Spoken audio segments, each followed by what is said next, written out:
기도드리겠습니다. 하나님 아버지 감사합니다.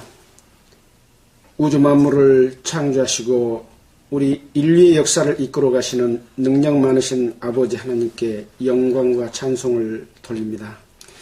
오늘 또 주일을 맞이해서 성도들이 한자리에 모여서 주님께서 성경 말씀을 통해서 기록한 내용이 무엇인지를 함께 상고하고 또 찬양하고 예배드릴 수 있는 시간을 주신 것을 감사를 드립니다. 이 시간 우리의 마음과 생각을 주님께서 일깨워 주시고 기록된 말씀을 올바로 이해하고 그 말씀을 통해서 우리가 주님께 합당한 삶을 살 수 있도록 도와주시기를 원합니다. 이 시간 시작하는 시간입니다. 마치는 시간까지 주님께서 친히 인도하셔 주시기를 원하면서 우리를 구원하신 예수 그리스도 이름으로 기도드렸습니다. 반갑습니다. 벌써 12월 달로 접어들었습니다. 오늘이 2일이죠. 자, 오늘은 지난주에 이어서 요한계시록 6장을 읽고 또 그 내용을 함께 생각해 보도록 하겠습니다. 요한계시록 6장입니다. 교독하겠습니다. 요한계시록 6장 1절 내가 보매 어린 양이 7인 중에 하나를 떼시는 그때에 내가 들으니 네 생물 중 하나가 우레같이 말하되 보라 오라 하기로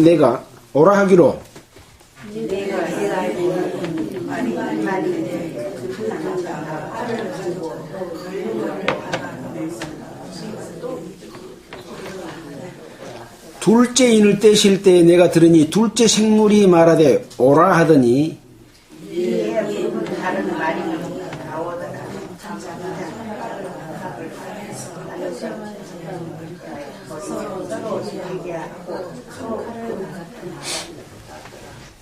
셋째 인을 떼실 때 내가 들으니 셋째 생물이 말하되 오라 하기로 내가 보니 검은 말이 나오는데 그 탄 자가 손에 저울을 가졌더라.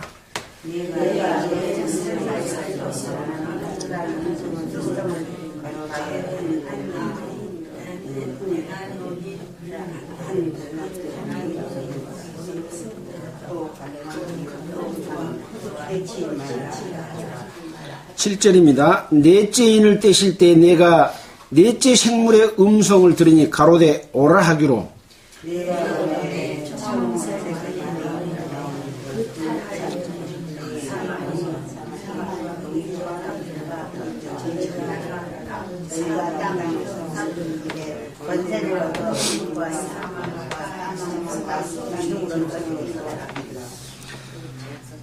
다섯째 인을 떼실 때 내가 보니 하나님의 말씀과 저희의 가진 증거를 인하여 죽임을 당한 영혼들이 제단 아래에 있어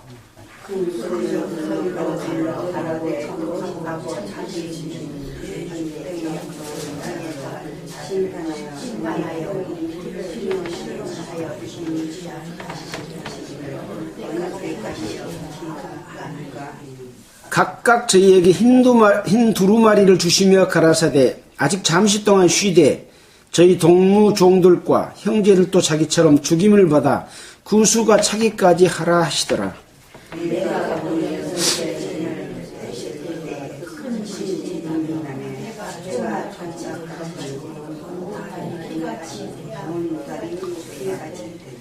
하늘의 별들이 무화과 나무가 대풍에 흔들려 선 과실이 떨어지는 것 같이 땅에 떨어지며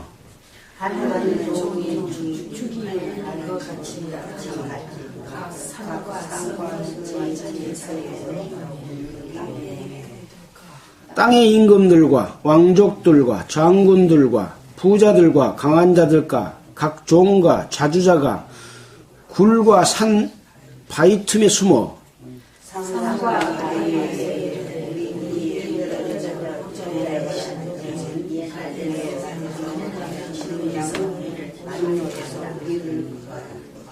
(17절) 함께 읽겠습니다. 그들의 진노에 큰 날이 이르렀으니 누가 능히 서리오 하더라. 오늘은 요한계시록 6장의 내용을 읽었습니다.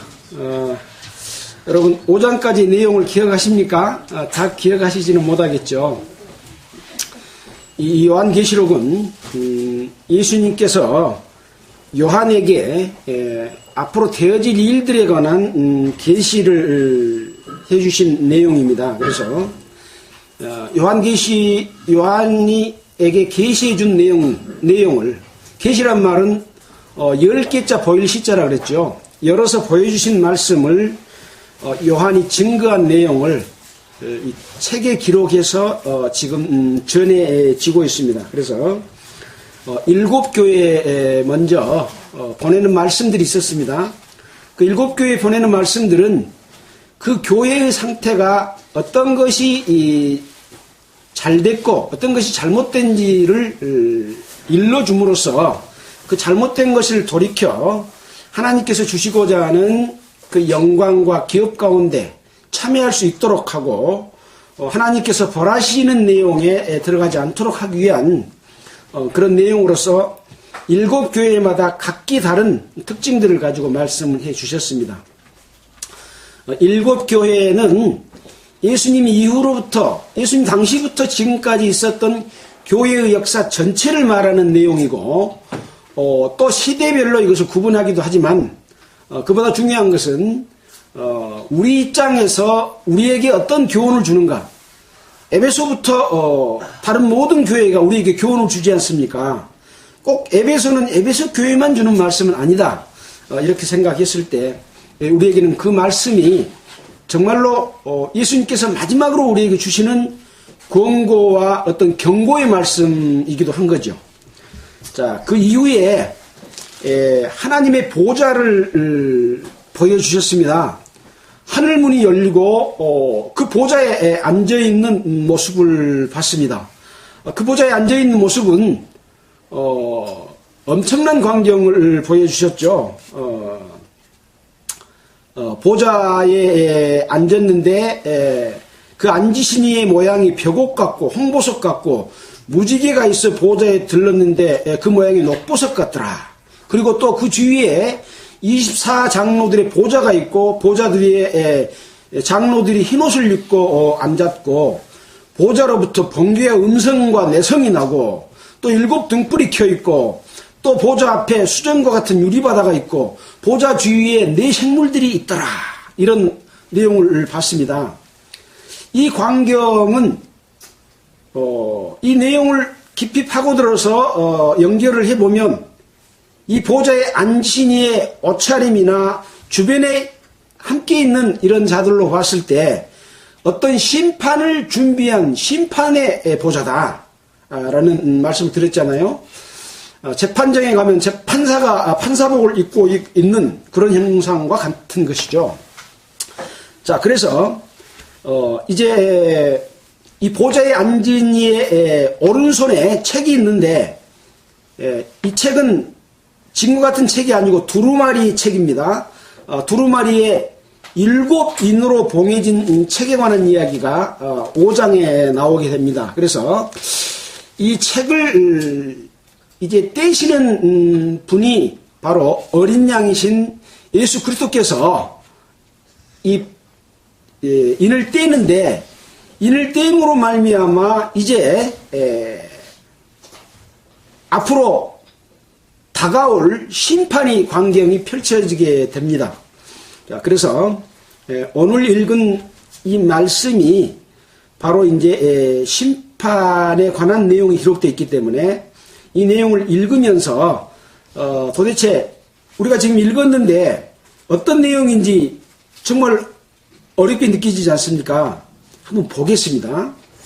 자, 내가 봄에, 여기 내가 봄에는 누굽니까? 사도 요한이 지금 하늘문이 열어진 상태에서 지금 보고 있잖아요. 보좌도 받고 오른손에 두루마리 책을 가지고 있는 또 어린 양도 보았고 또 그것을 떼기 합당한 자가 누구다 하는 이런 내용들을 쭉 봤습니다. 또 내가 봄에 어린 양이 7인 중에 하나를 떼시는 그때에 두루마리에 인을 하나를 뗐습니다. 내가 들으니 네 생물 중 하나가 가로되, 네 생물이 있었죠. 첫째 생물은 사자 같고, 둘째 생물은 그 얼굴이 사람 같고, 셋째 생물은 얼굴이 둘째 생물은 송아지 같고, 셋째는 사람 같고, 넷째 생물은 날아가는 독수리 같다. 근데 네 생물 중 하나가 우레와 같은 소리로 말하되 오라, 이렇게 말을 했습니다. 여기서 오란 말은 킹제임스 성경에 보니까 와서 보라 라고 한 걸로 봤을 때 사도 바울에게 와서 보라, 그런 뜻으로 생각이 됩니다. 내가 보니 흰 말이 있는데 그 탄자가 활을 가졌고 면류관을 받고 나가서 이기고 또 이기려고 하더라. 첫째 인을 떼서 보니까 그런 상황입니다. 자, 그래서 이 과연 흰 말은 무엇이고 그 탄자는 누굴까? 왜 활을 가졌고 면류관을 받고 나가서 이기고 또 이기려고 하는가 하는 부분에 대해서는 많은 사람들의, 그 학자들의 여론이 분분합니다. 그래서 제가 연관된 말씀들을 쭉 찾아봤습니다. 한번 보겠습니다. 첫 번째, 이 넷째 생물에 대해서는 아까 말씀드린 대로 계시록 4장 7절에 나와 있는 네 생물 중에 한 생물이죠. 이 한 생물은 둘째 인을 떼실 때는 둘째 생물이 말을 했고, 셋째 인을 떼실 때는 셋째 생물이 말을 했습니다. 넷째 인을 뗄 때는 넷째 생물이 말한 걸로 봐서 첫째 인을 뗀 자는 누구겠습니까? 첫 번째, 사자같이 생긴 생물이 오라, 이렇게 말했다라고 할 수가 있을 겁니다. 우레와 같은 소리로 말했다. 그래서 이 네 생물들은 하나님의 천사들로서 하나님의 일을 하는 역할을 하는, 아주 중요한 역할을 하는 그런 네 생물이라고 할 수가 있는 거죠. 그래서 그 음성도 우레와 같은 음성으로 말씀을 했습니다. 자, 흰 말이 있는데 흰 말에 관한 내용들이 연관된 간주의 말씀들이 있습니다. 계시록 19장 11절을 먼저 한번 볼까요? 계시록 19장 11절.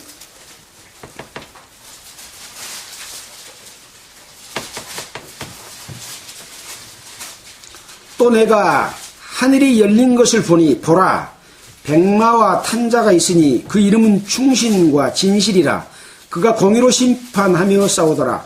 그 눈이 불꽃 같고 그 머리에 많은 면류관이 있고 또 이름 쓴 것이 하나가 있으니 자기밖에 아는 자가 없고, 또 그가 핏 뿌린 옷을 입었는데 그 이름은 하나님의 말씀이라 칭하더라. 그러고 이제 뒤에 쭉 보면 그 옷과 다리 16절에 이름 쓴 것이 있으니 만왕의 왕이요 만주의 주라 하였더라. 누굽니까? 바로 예수님을 말씀하고 있다. 이 예수님도 백마를 탄 자다라고 하는 것으로 봤을 때, 이 백마 탄 자를 이렇게 적그리스도로 보는 입장이 있는데 그렇게 보는 것은 옳지 않다고 생각이 들었습니다. 또 스가랴 6장 3절을 한번 볼까요? 스가랴서 6장 3절, 구약 성경입니다.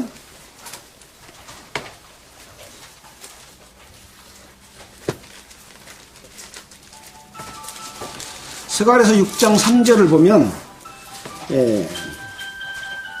여기도 마지막 때에 되어질 상황들에 관한 그 내용이, 비슷한 내용들이 나옵니다. 셋째 병거는 백마들이, 넷째 병거는 얼룩지고 건장 말들이 메었는지라. 여기도 보면 말들이 나오는데 그 말들에 관한 내용들이 쭉 나옵니다. 그러니까 4절에 내가 내게 말하는 천사에게 물어 가로되 내 주여 이것들이 무엇입니까? 라고 스가랴 선지자가 물어봤어요. 그러니까 천사가 대답하여 가로되 이는 하늘의 네 바람인데 온 세상의 주 앞에 모셔섰다가 나가는 것이라 하더라. 누구라고요?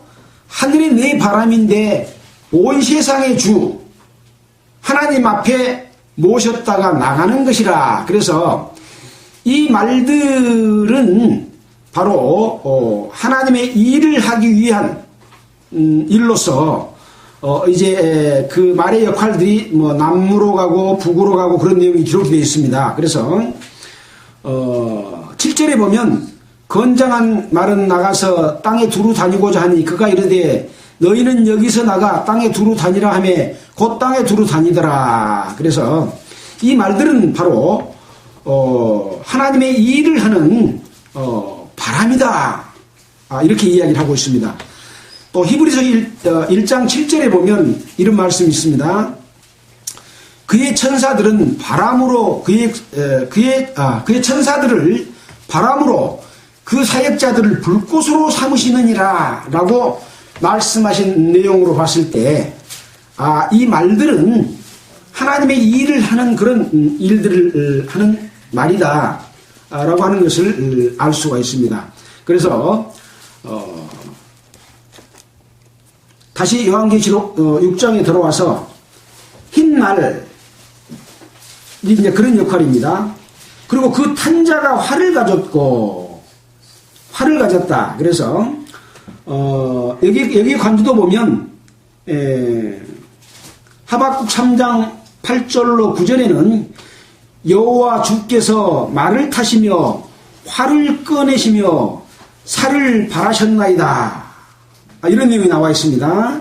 또 스가랴서 9장 13절로 14절에는 내가 유다로 당긴 활을 삼고, 또 스가랴서 6장 11절에는 면류관을 대제사장 여호수아의 머리에 씌웠고, 밑에 면류관을 받는 내용이 나오지 않습니까?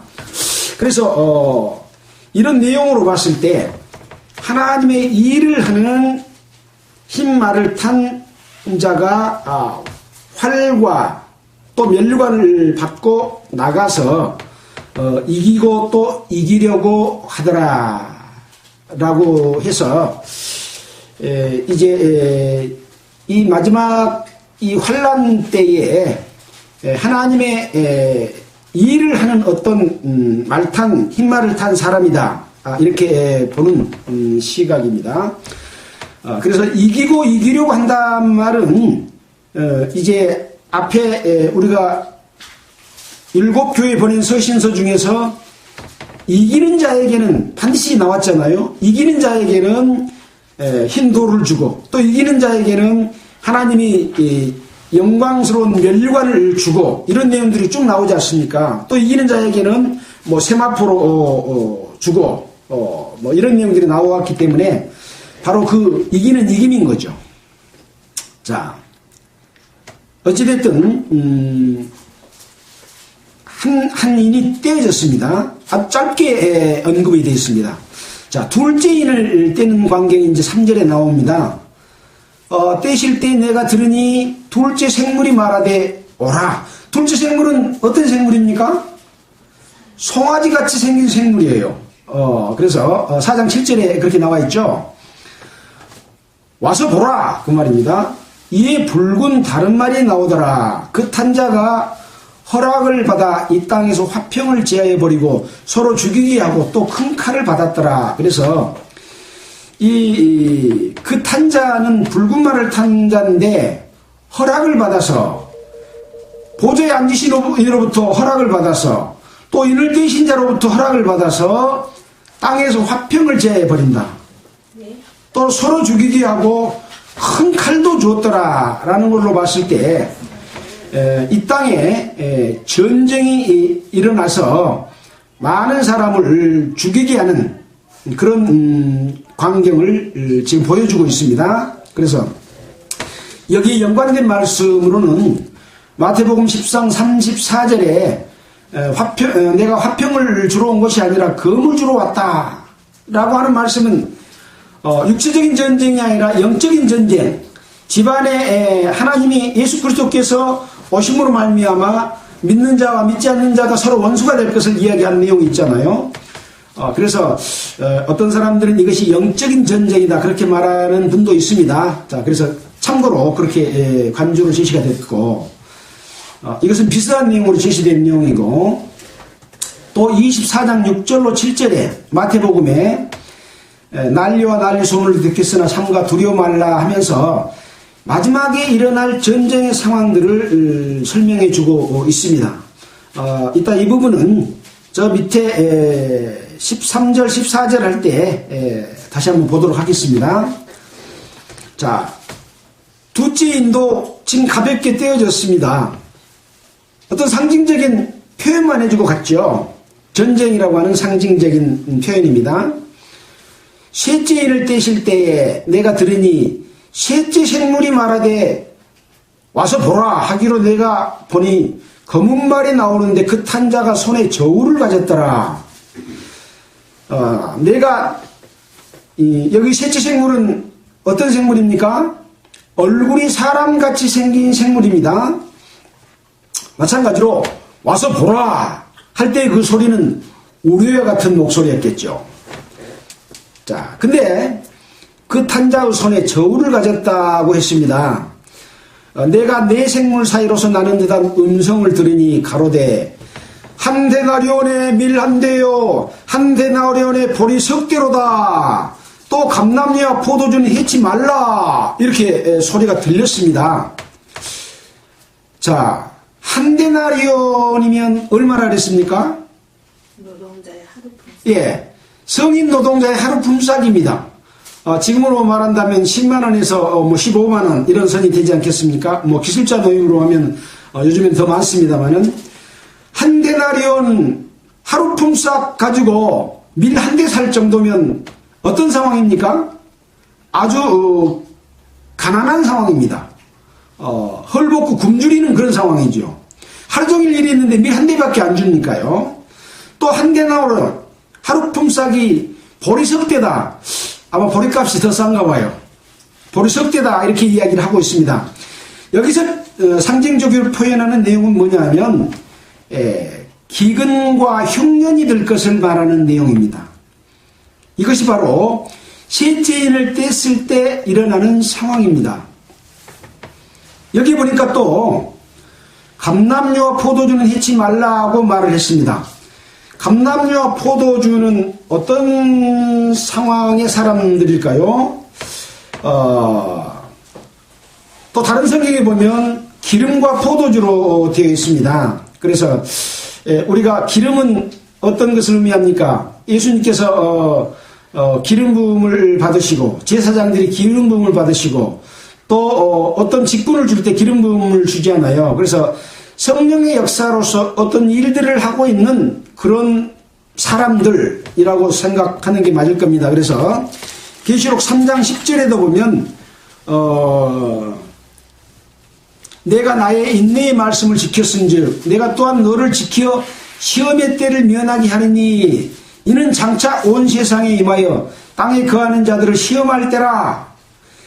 내가 속히 말이니 네가 가진 것을 굳게 잡아 아무나 네 멸관을 빼앗지 못하게 하라라고 빌라델비아 교회에게 말씀했을 때 이런 말을 한 적이 있잖아요. 그래서 이미 인내의 말씀을 지킨 자들에게는 시험을 때를 면하게 해준다라고 하는 말씀도 있었던 것 같이 연관해서 생각해 볼 수가 있을 겁니다. 이제 이 환란을 마지막 환란으로 이야기하고 또 킹제임스 성경의 해석에 보면은 7년 환란으로 말하기도 합니다. 아무튼 마지막 때에 그 환란 가운데서도 이스라엘을 말하는 14만 4천을 표현하는 숫자도 있고 또 환란 가운데서 많은 큰 흰무리가 이방인들이 구원받을 것을 나타낸 것도 있기 때문에 아무튼 여기 환란 가운데서 있을 가난과 굶주림과 헐벗은 가운데서 감람류와 포도주는 해치 말라 하는 이런 보호하심이 있을 걸로 이렇게 생각해 볼 수도 있는 말씀이다 라고 생각이 됩니다. 자, 이번에는 넷째 인을 떼실 때 넷째 생물의 음성을 들으니, 넷째 생물은 어떤 생물입니까? 날아가는 독수리 같은 생물이에요. 그 탄자의 이름은 사망이니 음부가 그 뒤를 따르더라. 독수리 무섭지 않습니까? 공중을 날다가 새들을 갖다 탁 낚아서, 또는 땅에 있는 토끼나 이런 짐승까지도 가로채가지고 죽여서 먹어버리는 그런 무서운 짐승이죠.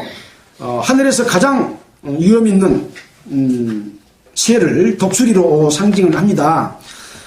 여기 음부란 말은 지옥이란 말로 번역된 것도 있습니다. 그래서 그 탄자의 이름은 사망이니 지옥이 그 뒤를 따르더라. 저희가 땅 4분의 1의 권세를 얻어 검과 흉령과 사망과 땅의 짐승으로서 죽이더라. 그래서 여기 이제 또 다른 성경에 보면 그들에게 칼과 굶주림과 사망과 땅의 짐승들로 땅의 4분의 1을 죽일 권세가 주어졌더라. 또 칼을 주었더라. 잠깐만요.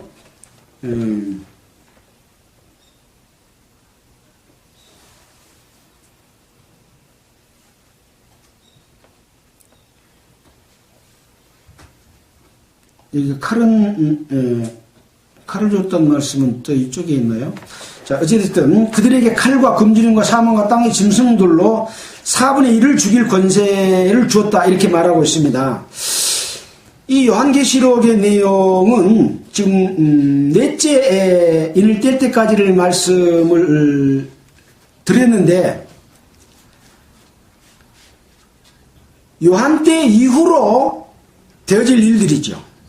그래서 그동안에 많은 전쟁들도 있었습니다. 1차 세계대전도 있었고 2차 세계대전도 있었고 종교적인 어떤 전쟁도 있었습니다. 그래서 이런 상황들이 이런 내용의 성취인가 아닌가는 우리가 이 성경과 역사적인 내용들을 살펴서 함께 우리가 공부해 봐야 될 그런 내용이라고 할 수가 있습니다. 자, 땅의 4분의 1을 죽일 권세를 얻었다.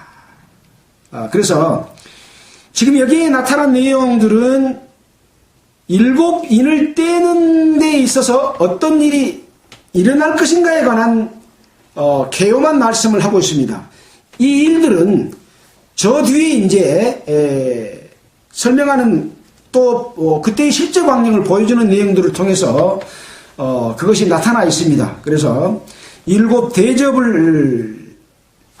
대접을 통해서 그런 일들이 일어날 것이 구체적으로 제시되어 있기 때문에 그런 내용들과 함께 보면서 과연 이것이 역사적으로 일어난 일인가, 지금 일어나고 있는 일인가, 앞으로 큰 환란이 왔을 때 되어질 일인가 하는 것들은 계속해서 함께 또 살펴보도록 하겠습니다. 자, 이번에는 이제 5째 인을 떼실 때 내가 보니 하나님의 말씀과 저희의 가진 증거를 인하여 죽임을 당한 영혼들이 제단 아래에 있어 큰 소리로 불러 가로되 거룩하고 참되신 대주저예요, 땅에 거하는 자들을 심판하여 우리 피를 신원하여 주시지 아니하기를 어느 때까지 하려나이까. 그러니까 이 하나님의 증거, 하나님의 말씀, 이것을 증거하다가 죽임을 당한 먼저 돌아가신 분들이 많이 있잖아요. 로마의 핍박으로부터, 또는 어떤 복음을 전하다가 붙들려서 우리가 사도행전에서도 그런 내용을 많이 봤잖아요. 그래서 이 순교당한 많은 사람들이 제단 아래에 있어서 우리 피를 신원하여 주기까지를 언제까지 하시렵니까? 라고 간청하는, 여기 신원이라는 말은 어떤 뜻입니까? 원한을 갚아주심이라는 뜻입니다. 그래서 이렇게 물어보니까 11절에 각각 저희에게 흰 두루마리를 주시며 가라사대 아직 잠시 동안 쉬되 저희 동무 종들과 형제들도 자기처럼 죽임을 받아 그 수가 차기까지 하라 하시더라. 그래서 흰 두루마리는 의의 상징이고 세마포잖아요. 흰 두루마리를 주면서 잠시 동안 쉬고 있어라. 너희 동무들, 종들과 형제들도 자기들처럼 죽임을 받아서 그 수가 차기까지. 그래서 이 거짓 사도나 또는 악의 세력으로부터 복음을 전하다가 순교를 당한 그 숫자가 하나님이 원하시는 어떤 수, 이런 수가 차기까지 이렇게 말씀을 하고 있습니다. 또 다른 로마서 11장 25절에 보면 이방인의 충만한 수가 차기까지 이방인들은 짓밟힐 것을 이야기하고 있어서 이방인의 어떤 구원받을 수가 차기까지라고 하는 또 말씀이 있습니다.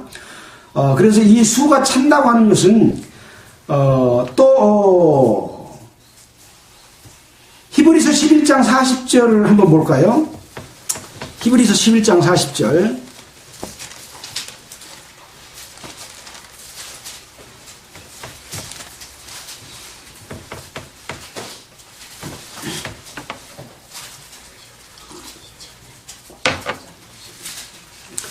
이는 하나님이 우리를 위하여 더 좋은 것을 예비하셨은즉 우리가 아니면 저희로 온전함을 이루지 못하게 하려 하심이라.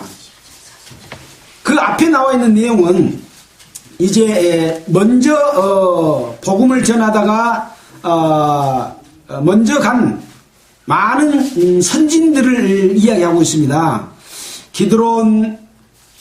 기드론, 바락, 삼손, 입다, 다윗, 사무엘 선지자, 또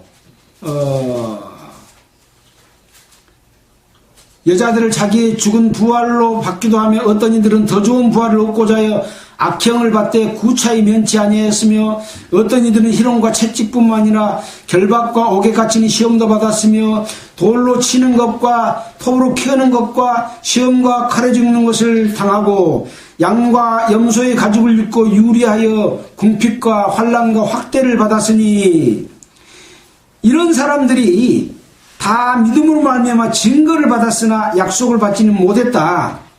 이는 하나님이 우리를 위하여 더 좋은 것을 예비하셨은즉 우리가 아니면 저희로 온전함을 이루지 못하게 하려 합니다. 그래서 어떤 일정한 그 수, 하나님이 원하시는 온전한 숫자가 차기까지 그런 의미라고 볼 수가 있습니다. 다시 요한계시록 6장으로 돌아가겠습니다. 그래서 11절의 내용은 바로 그러한 내용이다. 자, 이제 12절에는 여섯째 인을 떼는 광경이 나옵니다. 여섯째 인을 떼실 때 큰 지진이 나며 해가 총담같이 검어지고, 총담은 뭡니까? 머리털로 짠 것 같이 검어지고, 아마 검은 머리, 흰 머리로 짜지 않았던가 봐요. 검어지고 온 달이 피같이 되며 하늘의 별들이 무화과 나무가 대풍에 흔들려 선과실이 떨어지는 것 같이 땅에 떨어지며 하늘이 종이축이 말리는 것 같이 떠나가고 각 산과 섬이 제자리에서 옮기음에 이런 내용이 나와 있습니다. 그래서 이것을 글자 그대로 보면 해와 달의 어떤 징조들이 일어나고 하늘의 별들이 떨어지고 이런 내용들이 또 하늘이 종이축까지 말리고 이런 상황들을 우선 볼 수 있습니다. 또 다른 내용들을 보면 연관된 말씀 속에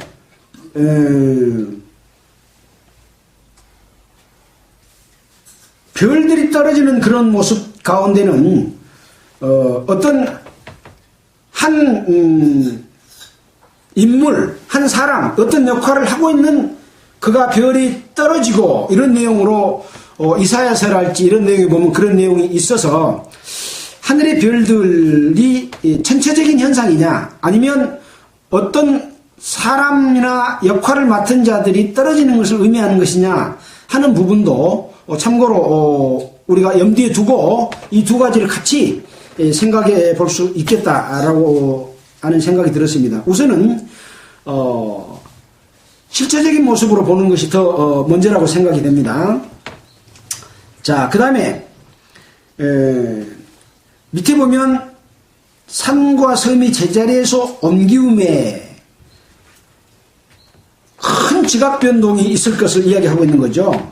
또 15절에 보면 땅의 임금들과 왕족들과 장군들과 부자들과 강한 자들과 각 종과 자주자가, 여기에 언급된 이 사람들은 땅의 임금, 또 왕족들, 장군들, 부자들, 강한 자들, 또 각 종과 자주자가, 그래서 이 땅에 어떤 권력과 힘을 가진 자나 종이냐 이런 모든 사람들이 굴과 산 바위 틈에 숨어서 산과 바위에게 이르되 우리 위에 떨어져서 보좌에 앉으신 이 낮에서와 어린 양의 진노에서 우리를 가리우라. 얼마나 그 진노가 무서우면 이런 바위가 나에게 떨어져 가지고 그 밑에 숨어서 어린 양의 진노에서 또 보좌에 앉으신 이 낮에서 우리를 가리우라고 하겠습니까? 그래서 그 날이 이르렀으니 누가 능히 서리요, 이렇게 이야기를 하고 있습니다. 자, 이런 내용들을 이제 상징적으로 이렇게 보여줬습니다. 이 내용을 봐서는 마지막 때 어떤 일이 일어날지에 대해서 구체적으로 아직 알기는 어렵겠죠. 그래서 이 요한계시록에 나오는 내용들을 간략하게 요약해서 말씀을 드리면, 이제 6장 1절부터 8장 1절까지는 일곱 인의 재앙에 관한 그 일곱 재앙의 시작이 묘사되어 있습니다. 그 다음에 6장 1절부터 이제 8장 2절부터 14장 20절까지는 일곱 나팔의 재앙이 나와 있습니다.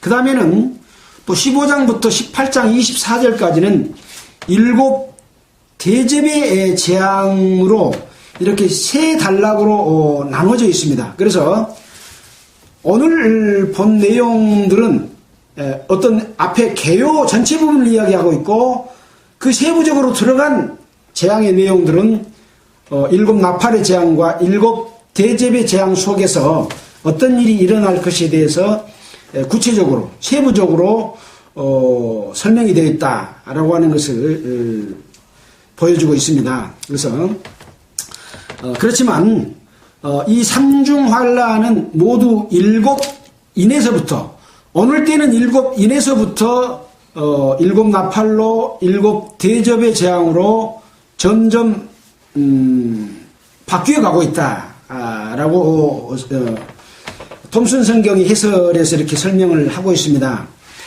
자, 아까 말씀드린 6장 12절 여섯째 인을 뗄 때에 일어났던 상황이 마태복음 24장과 또 누가복음 또 마가복음에 예수님께서 마지막 때에 일어날 상황에 대해서 말씀해 준 내용이 있는데, 그 상황과 많이 비슷하게끔 되어 있습니다. 마태복음 24장을 먼저 한번 보겠습니다.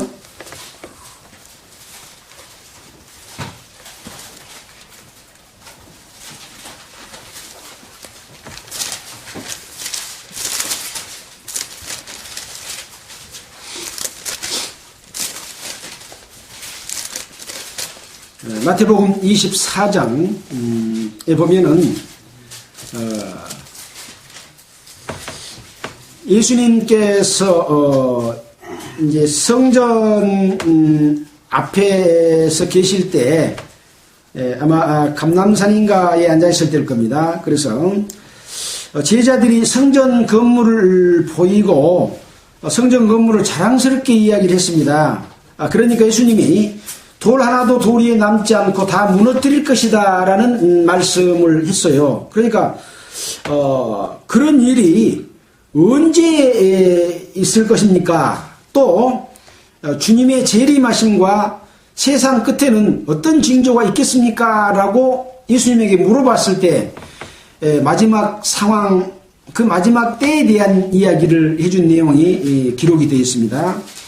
24장 4절에 보면 너희가 사람의 미혹을 받지 않도록 주의하라. 많은 사람이 내 이름으로 와서 이르되 나는 그리스도로 하여 많은 사람을 미혹해 하리라. 난리와 난리 소문을 듣겠으나 삼가 너희는 두려워 말라. 이런 일이 있어야 돼 끝은 아직 아니니라. 민족이 민족을 나라가 나라를 대적하 일어나겠고 저체에 기근과 지진이 있으니 이 모든 것이 재난의 시작이다. 그때 사람들이 너희를 환란에 넘겨주겠으며 너희를 죽이리니 너희가 내 이름을 위하여 모든 민족에게 미움을 받으리라. 그때 많은 사람이 시험에 빠져 서로 잡아주고 서로 미워하겠으며 거짓 선지자가 많이 일어나 많은 사람을 미혹해 하겠으며 불법이 성함으로 많은 사람의 사랑이 식어지리라. 그러나 끝까지 견디는 자는 구원을 얻으리라. 이렇게 말씀해 주셔서 많은 사람이 예수님의 이름으로 와서 미혹할 것을 이야기해 줬고 난리와 난리 소문, 지금 예수님이 말씀하신 이후, 예수님이 돌아가신 이후로도 많은 나라들의 전쟁이 있었습니다. 이 모든 것들이 마지막 때에 관한 증거들이죠. 그래서 물론 그 이전에도 전쟁들이 있었습니다. 그러나 그 전쟁들이 점점 더 커지고 심해질, 그리고 마지막 한때를 향해서 가고 있다는 것을 말씀을 하면서 14절에 보면 이 천국 복음이 모든 민족에게 증거되기 위하여 온 세상에 전파되리니 그제야 끝이 오리라. 그래서 어떤 징조들을 이야기하지만 이 징조들이 다 이루어졌을 때 마지막 때인 거죠. 예수님 당시만 하더라도 또 1차 대전, 2차 대전, 또 종교전쟁들이 있었을 때만 하더라도 이 천국 복음이 모든 민족에게 증거되지는 않았잖아요. 지금은 온 세상에 예수 그리스도의 복음이 증거되었기 때문에 이제 예수님께서 예언하신 마지막 때에 관한 부분들이 다 이루어질 그때다 해도 틀리지 않을 만큼한 그런 상황인 것이죠. 그래서 29절에 보면 그날 환란 후에 해가 어두워지며 달이 빛을 내지 아니하며 별들이 하늘에서 떨어지며 하늘의 권능들이 흔들리리라. 여기 보니까 환란 후에 해가 어두워지고 달이 빛을 내지 아니하며 또 별들이 하늘에서 떨어지고 하늘의 권능들이 흔들리리라.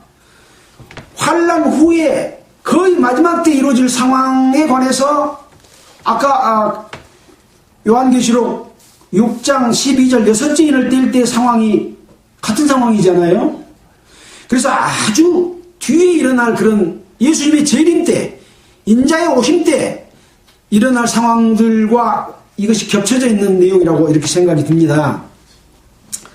그때에 인자의 징조 하늘에서 보이겠고 그때에 땅의 모든 족속들이 통곡하며, 아까 그랬잖아요. 땅의 임금들과 왕족들과 장군들과 부자들과 강한 자들과 각 종과 자주자가 굴과 산과 바위 틈에 숨어서 바위와 나를 가려달라 하고 보좌에 앉으신 이의 얼굴에서와 어린 양의 진노에서 가려주기를 바라는 그런 말씀을 한 것처럼 예수님께서도 그런 징조를 말씀해 그때 있을 일을 미리 말씀해 주신 거죠. 땅의 모든 족속들이 통곡하고 그들이 인자가 구름을 타고 능력과 큰 영광으로 오는 것을 보리라. 저가 큰 나팔 소리와 함께 천사들을 보내리니 저희가 그 택하신 자들을 하늘 이 끝에서 저 끝까지 사방에서 모으리라. 그래서 이와 연관된 말씀이 다른 고린도 전후서나 데살로니가 전후서 이런 것들을 통해서 예수님께서 공중재림 하실 때, 예수님께서 오실 때 먼저 죽은 자들이 먼저 일어나고 우리 살아남은 자들도 우리가 변화할 것이다. 또 무덤에서 일어나는 것들에 관한 내용도 기록해놨잖아요. 또 어떤 형체로 변할 것이다 라는 것도 우리가 이미 배워서 아는 내용들이잖아요. 그래서 이 계시록 6장 12절로 17절의 내용은 어떻게 보면 예수님이 마지막 재림에서 모든 것을 끝내실 그런 상황입니다. 그러니까 7인이 다 떼어지면 다 끝나는 거죠. 물론 이제 그러면 7장부터 마지막 요한계시록이 없어야 되지 않겠습니까? 그러나 그 속에서 어떤 일이 일어날 거에 대한 것은 이제 구체적으로 이제 나팔과 또 대접과 그런 속에서 또 어떤 사람들이 구원을 받을 것인가. 환난 기간 동안에 구원받는 사람들도 있어요. 아까 말씀드린 대로 주님이 재림하실 때 공중으로 끌어올라갈 사람도 있잖아요. 두 사람이 밭에 있으면 하나는 데려감을 당하고 하나는 버려둠을 당할 것이요. 낮에 아침 저녁으로 밤에 이 지구상에서 동시에 일어날 어떤 데려감을 당할 것. 또 우리 살아남은 자도 우리 몸이 변하게 될 것. 공중으로 끌어올라갈 것. 그 다음에 또 마지막에 환난 기간 동안에 남아있는 자들이 14만 4천이 인을 받을 것. 또 계시록 7장에 보면 각 나라와 족속과 백성과 방언에서 아무라도 능히 셀 수 없는 큰 무리가 흰옷을 입고 손에 정려가지를 들고 보좌 앞과 어린 양 앞에 서서 큰 소리로 외쳐 가로되 구원하심이 보좌에 앉으신 우리 하나님과 어린 양에게 있도다 하고 찬양을 드리는 그런 광경들이 또 나오게 됩니다. 환난 가운데서. 그러니까 이 사람들이 누굽니까? 하고 물어본 거예요. 이 흰옷을 입은 자들이 누구며 또 어디서 왔느냐? 라고 이제 장로가 요한에게 물어보니까 가로되 내 주여 당신이 알리니 그가 알리니 하니까 이제 다시 장로가 말해주기를 이는 큰 환난에서 나오는 자들인데 어린 양의 피에 그 옷을 씻어 희게 하였느니라 라고 해서 그 사람들이 환난 가운데서 나올 것을 예언해놓은 이런 내용도 있습니다. 그래서 앞으로 되어질 일, 그동안에 우리가 배운 내용들을 종합적으로 다 이루어질 내용들이 앞으로 나오게 되는데 사실은 이 기간은 긴 기간 동안에 이루어진 내용이 아니라고 하는 것을 우리가 성경을 보면 나오게 됩니다. 그래서 요한계시록에서 이루어질 일들은 창세기에서부터 구약의 역사, 또 예수님 오셔서 이 땅에서 하신 일들과 교회의 역사, 그리고 마지막 때에 총정리하고 마지막 심판까지 이루어지는 이런 내용들이 기록이 되어 있습니다. 또 보면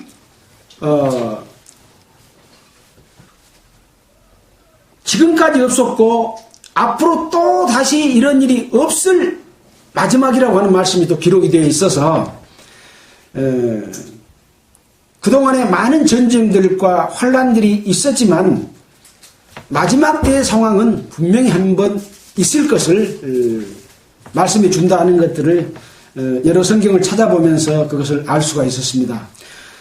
물론 이 시기가 언제인지에 대해서는 그날과 그때는 아무도 모르는 그런 일들이지만 우리는 여러 가지 이 세상에 되어지는 징조들을 통해서 예수님께서 말씀하신 그 마태복음, 마가복음, 누가복음의 징조, 또 요한계시록에서 말씀하신 여러 가지 이런 내용들이 이루어질 상황들이 임박에 있는 그런 상태다라는 것들을 우리가 생각해 볼 수가 있겠습니다.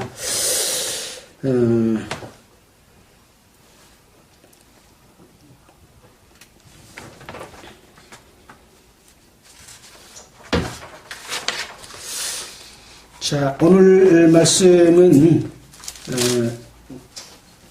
이제 환란의 시작 하는 가운데서 일곱 인을 떼시는 내용에 대해서 우리가 공부를 했습니다. 첫째 인부터 넷째 인까지는 네 생물의 음성이 나왔는데 다섯째부터는 그 음성은 나오지 않고 인을 떼실 때 보이는 광경만 이렇게 나와 있고, 어떻게 보면 다섯째 인과 여섯째 인, 일곱째 인은 이제 재앙 가운데서 이 성도들의 어떤 신원, 언제까지 그런 일이 이루어질 것인가, 또 어떤 흰 두루마리를 주고 또 어떤 수가 차기까지라고 하는 그런 내용이 있고, 또 마지막 때에 되어질 온 지구상에 일어날 어떤 그런 내용, 그 다음에 마지막에 이런 일들이 있었을 때 과연 누가 능히 서겠느냐라고 하는 말씀을 마지막 말씀으로 주십니다. 여기서 능히 서겠느냐, 누가 능히 서리요 하는 말은 하나님 앞에 설 수 있는 사람은 아무도 없다라고 하는 것이죠. 그래서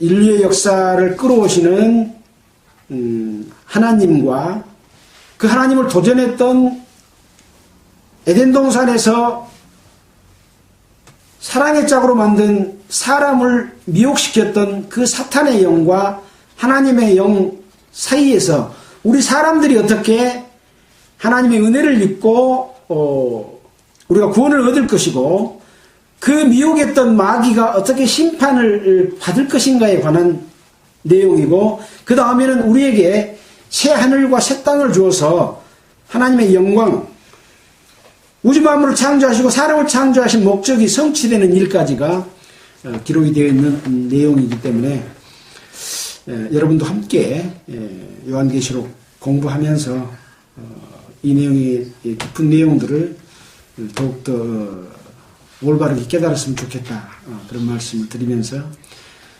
오늘 말씀은 마치도록 하겠습니다. 기도드리겠습니다. 하나님 아버지, 감사드립니다. 예수 그리스도께서 요한을 통해서 계시해 준 내용 중에서 오늘 일곱째 인을 떼시는 내용에 관한 말씀을 상고했습니다. 이 내용은 전체를 마지막 때 일어날 환란을 개괄적으로 설명해 준 내용이라고 생각이 됩니다. 이 내용에 대해서 앞으로 보여주실 구체적인 내용들이 어떤 내용인가를 올바로 이해할 수 있도록 주님께서 지혜와 총명을 주시기를 원합니다. 기록된 말씀을 잘못 생각하고 잘못 이해하고 잘못 말하지 않도록 주님께서 지켜주시고 성령의 역사로서 인도해 주시기를 원합니다. 또한 그 내용을 알지 못한 내용이 있을 때는 비껴갈 수 있도록 또한 지혜를 주시기를 원합니다. 이 말씀을 듣는 모든 자들이 주님께서 계획된 내용을 우리가 알고 주님께서 우리에게 주시고자 하는 피난처인 구원의 길로 나아갈 수 있도록 인도해 주시기를 원합니다. 이 모든 말씀을 우리를 보내주신 예수 그리스도 이름으로 기도드렸습니다. 아멘. 찬송가는 399장 하겠습니다.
주의 약속하신 말씀 위에서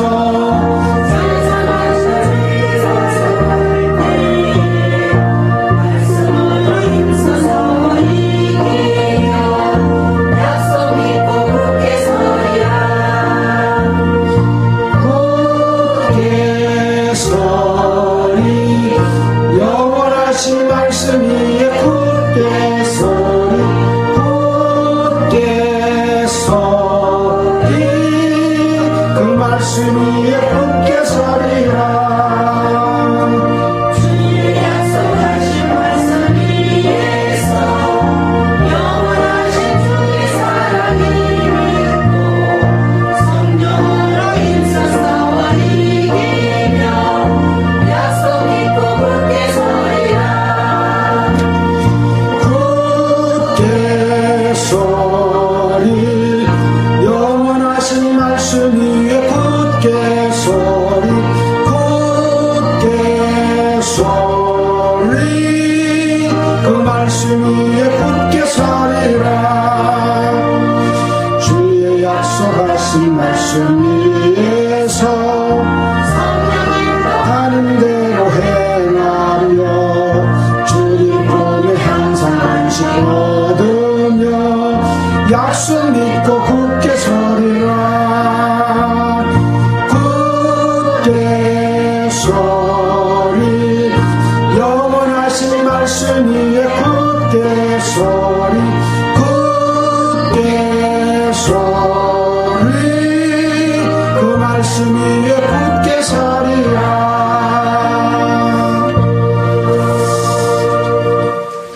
네, 수고하셨습니다.